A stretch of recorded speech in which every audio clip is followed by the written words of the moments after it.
Hello everybody and welcome back to our channel. So in today's video, I'll show you how you can install your Microsoft Office or Office 365 on your computer, including all the apps like Word, PowerPoint, Outlook, and many more. So let's get started. For that, first of all, you want to go ahead and simply tap on the search bar and then search for settings. Once you open the settings application, you want to go ahead and simply tap on apps.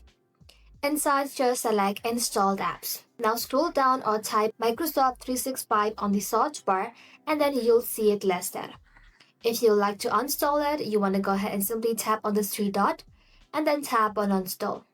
Go ahead and tap on Uninstall again, and just like that, the Microsoft Office 365 will get uninstalled. After you do that, you'll see a confirmation message saying the uninstall was successful. So, it's recommended to restart your computer after uninstalling. To confirm it, you can try searching for the Word or Outlook, and if they don't show up, the uninstall was successful.